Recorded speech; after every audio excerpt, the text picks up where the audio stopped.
GRP back in the house, doing the thing. No Damien, he's otherwise engaged.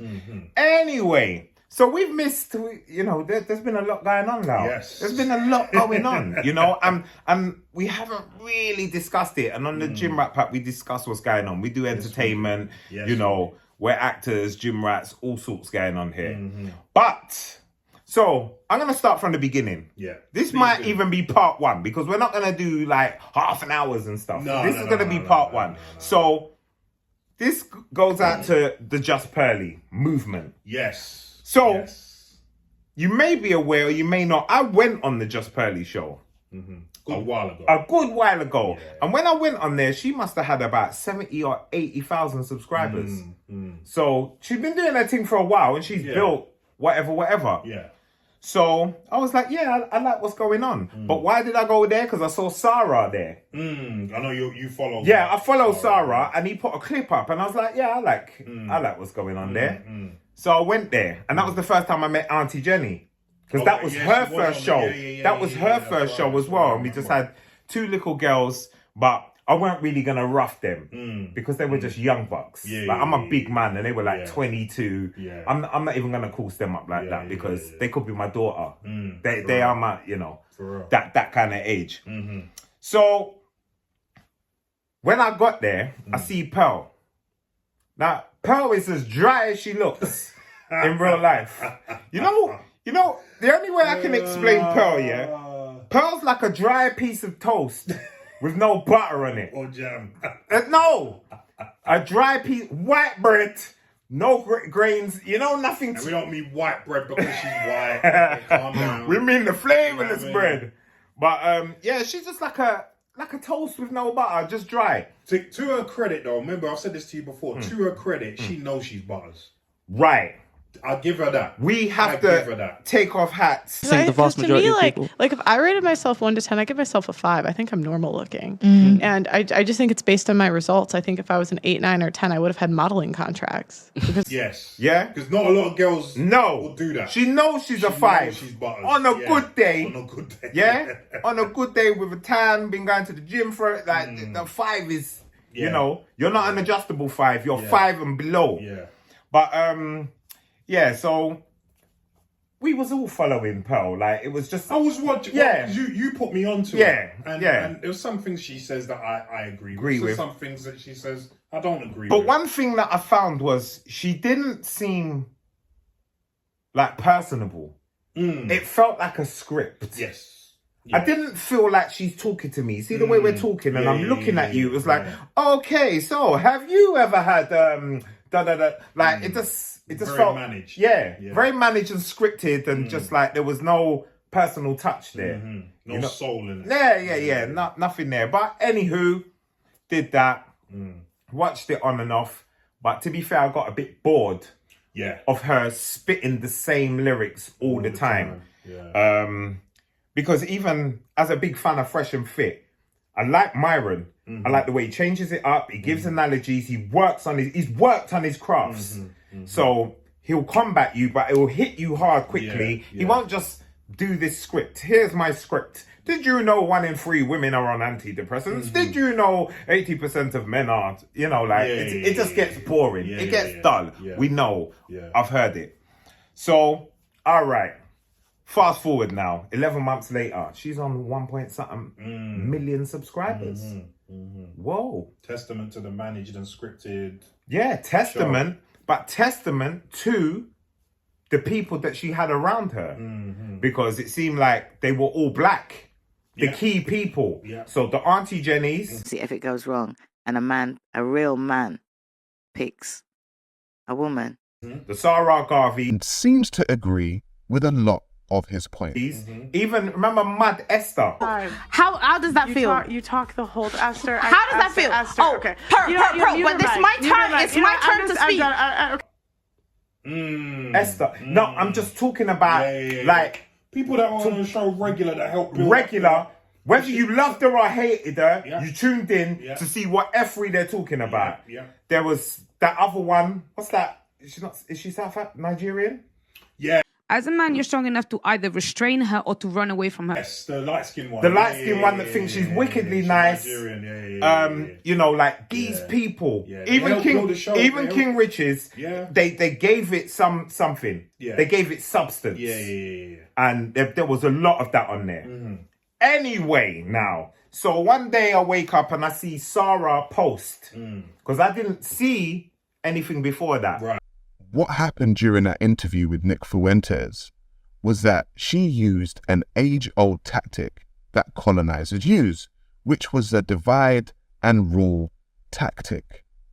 She pitted African Americans versus Africans when she spoke about how hard Africans work compared to how hard African Americans work. And she also used the term, my Africans. So he was just like, you know, this is the truth about Pearl. And that's when I heard about the Nick Fuentes. Right. For anyone who doesn't know, Nick Fuentes is a self-confessed racist. A white supremacist. Self-confessed. Mm-hmm. So, yeah. I'm not racist. Yes, you are. Yes, you are, Nick. Yeah, I am a little bit racist, but... Yeah. So... Then I heard about that, which is fair enough. You have who you want on your show. Mm-hmm. Have who you want on your show. But it didn't make sense. First of all, there was no need to have him on there. Yeah. And if you was going to have him on there, bring the cavalry. Thank you. Have someone to check him. And we're not talking about King Rich's calling him bruv. We'd mean like Sarah. Yeah. Or even Auntie Jenny at that point. Whoa. No, I'm saying at a push. But to Sarah, push back. Definitely. But Sarah, 100%. Someone that's not having it. Yeah. Someone that's interviewed Tony Robinson and knows how to handle difficult situations. Because that's like me going to talk to, a Jewish man about this, that, blah, blah. And I know nothing. Mm-hmm. If my Jewish people are right around me, come with me. Mm-hmm. Support me on this. Yeah. I'm hosting, but I need people... You know, if I'm if I'm a general, I need soldiers. Of course. You know, I'm the general. Come, do what you need to do. Yeah. So she didn't do that. She was keying with him, laughing, joking. You know, and it was just she never pushed back on anything. She never pushed back on anything. So anyhow, now Sarah's come out with a video, and he's saying that she's got a colonizer's mindset. Mm-hmm. And this is where the whole my Africans came into it. I remember that video. Yeah, my Africans. Yeah. Who says that though? Yeah. Like, who says that? So this was that before the Nick Fuentes video? That was after. Was that after? I believe that was after. I think it was before. Oh, maybe. The Fuentes one that really blew up. Yeah, but I think she was trying to justify it. No, she said it in that, didn't she? Yeah, you're right. She said it in the Nick Fuentes interview and whatnot. And that it should be easier for Africans to get to the States because she's trying to get that waste man cursings, aka blessings. She's just trying to get him because something about she wanted to go to the States, etc. That's when she was doing that. My Africans, and remember at this time she's had MTR on. Was it Melanie? Is it King? Melanie King, Melanie King. Yeah. So she's doing bits. She's just had Andrew Tate on a little while before, and he's gone absolutely mega viral with it. And she's just got a bag of hits, a bag of hits. And then I think that's when Sarah started explaining about contract. That he said, what did he say? He said she wanted him there 5 days a week for a certain rubbish percentage. 70-30. And Sarah was like, yeah, man, 70-30 can work. And she's like, nah, 70 for me, negro, and 30 for you. When I heard and that's the high end, remember she said to him. That is the high end. So who's on the low end? Everyone's denying it. Look what I have here. Everyone's denying being on the low end. And the thing is, if you're on the low end, just say you're on the low end. Like, because you see, for like King Richards, he's been on YouTube doing his thing, but he's got where he has that extra. No one knew about him until Pearl. Let's be honest. I didn't know about him. No one knew about him until Pearl. And then, you know, so this is all taken off now, and there's just this divide. There's just this divide. In the black community. Well, let's touch on something that you glossed over. Okay, what did I gloss over? The Nick Fuentes interview. Yes. Right? Because I did watch that. And did you watch the interview? I did watch. Well, I watched part of the interview. Yeah, because the controversial. Because she took it down. Yeah. But people had already grabbed it. Yeah. Yeah. So the part that everyone has a problem with was when Nick Fuentes was going through his usual racial spiel. Yeah. And Pearl said something to the effect of, people make a big deal out of slavery. I bet it wasn't that bad. Right. But yeah, that's the gist. Yeah, I mean, but you kind of deny it happened. Yeah, I deny some of the parts of it. You deny parts of it don't seem realistic to you. You think they were embellished upon. I think they're embellished, yeah. The same way. This sounds... Oh, gosh. Oh, boy. They're going to be in trouble. This sounds similar to the slavery stuff, too. Because that's literally... the founder of... Or the guy who made Roots said, I wanted a myth for my people to live by. She said, there must have been good slave masters and whatnot. Listen. Right? And that speaks to what Sarah Garvey was talking about with her colonial mindset, because good slave masters. Good slave masters. You're a fucking slave You're a slave. master. There's no good. There's no good in slavery. What are you talking about? I heard this from other people as well. It's not beyond the realms. I've heard this from other idiots. Like, there must have been good slave. You're a fucking slave. And I don't usually swear so. Yeah. But you're a slave master. Yeah, you're a slave. There is no good slave master. Yeah, you can't leave if you want to. Do you know what I mean? You have someone as property. Yeah. Like, you're not a good slave master. End of. And I don't want to hear this other bullshit about, that was the time, because there were abolitionists at the time as well. So they obviously all didn't think like that. No. You know what I mean? No. So anyway, that is the sticking point that a lot of people had problems with Pearl, because not only, and she was laughing and joking with everything Fuentes said. Because they spoke about Roots briefly, saying that it was embellished. It wasn't embellished. Yeah. It wasn't the true story of the guy who wrote it, right? Right. That's what I meant. Yes. In terms of what happened during slavery, wasn't embellished at all. It was light. Yeah. They were raping babies. Right. They were feeding them to certain animals and whatnot. Right. They, like their own children became slaves. Do you understand that? Right. You understand they were raping the slaves, and then imagine your child is on the plantation. Right. Your seed, your DNA. But then you considered them 3/5 of a human. Yeah. Ain't that funny? So Yeah. But you'd grate them anyway. Yeah. Yeah, you thought they were animals. You thought they were animals, and that's what you did.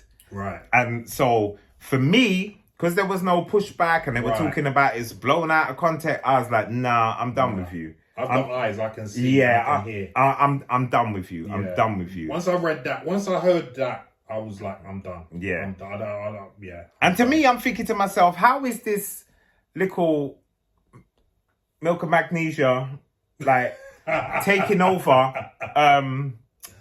the manosphere? Yeah. With no credibility. You have no man. Yeah. You have no children. Yeah. You have no long-term relationship. But yet you want to speak on all of... You want to speak on. So how she busts, everybody knows Pearl's dad is rich.